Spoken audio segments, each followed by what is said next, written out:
What's up everybody, this is Nostalgic Network News. I'm Joey, one of your co-hosts. Adam's tied up at the store today, so it's just going to be me and my brand new co-host Takua. We got some interesting stuff that happened this past week, so we're going to get into that, but before we do, let's hear a word from our sponsor. We are not sponsored, we sponsor ourselves. Go buy stuff from our store, Nostalgic Video Games. So first on the list today, I'm sure you all have heard that GTA 6 leaked. 60 some odd videos and screenshots were shared of the work in progress game, and Rockstar pretty much came out and said, yeah, it's legit, but there's no more further information. GTA 5 is coming up on a decade old now and has been released on pretty much every platform known to man. People are rabid for more GTA 6 news, but Rockstar said that they aren't going to announce anything until they are ready, and this game is clearly still in development. The most interesting thing to transpire from this is that it is confirmed that GTA 6 will take place in Vice City, so PS2 fans rejoice. I'm really excited to see what Rockstar does with this next installment, so we're just gonna have to sit tight until we get an official announcement. If you're banking on more leaks, I'm not sure about that, because the hacker is apparently being investigated by the FBI. They also took credit for a recent hack on Uber's servers, and a few other places as well. So Uber has gotten the Federal Bureau of Investigation involved, and that'll probably be the last we hear from this little internet vigilante. In other exciting news, Cyberpunk has reported its most concurrent player count since launch,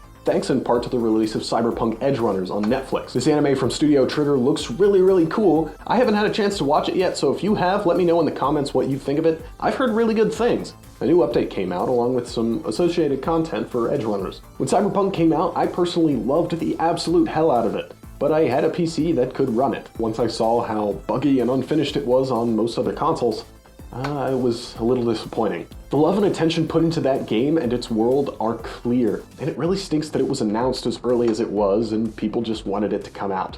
If you've been steering clear from Cyberpunk and all the associated content because of this bad press, I highly suggest giving it a try, especially if you're a fan of games like Fallout. The world that this game builds is fantastic, and it's definitely worth your time. So I'm really excited to see Cyberpunk getting a second wind here. And now let's get into some Nintendo news. There was a Nintendo Direct in the past week. There's a bunch of new stuff about Breath of the Wild 2.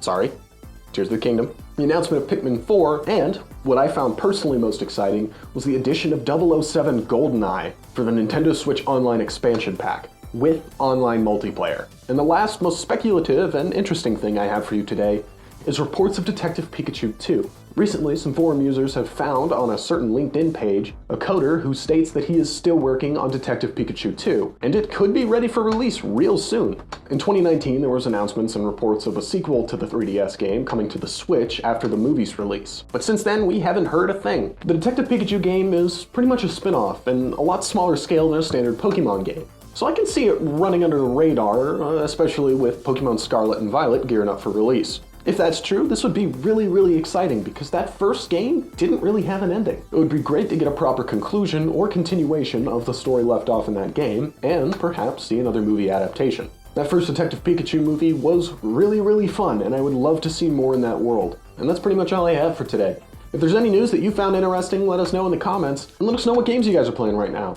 I just recently got back into Valheim. There was a ton of new content since I last played, and it is so much fun playing that game with friends. If you want us to stream it on all of our platforms, let me know. I would love to get my buddies together and stream that game for you guys. Thanks for watching, and if you didn't know, these Nostalgic Network news episodes are also available in podcast form. Available on Spotify, Google Podcasts, and Apple Podcasts. And if you're listening on one of those platforms, hop on over to our YouTube channel and check out the video version of this podcast. We have a ton of other awesome content there, and we also have a pretty active TikTok page. So make sure to like and subscribe so you don't miss any news or fun content. This has been Nostalgic Network News, and we'll see you next time.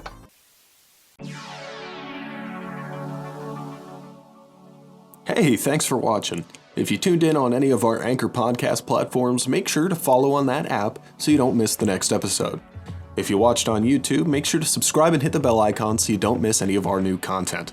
If you didn't know, we have a physical store located in Florence, Kentucky, Nostalgic Video Games, where we buy, sell, and trade retro games and vintage toys. So come on down and check us out.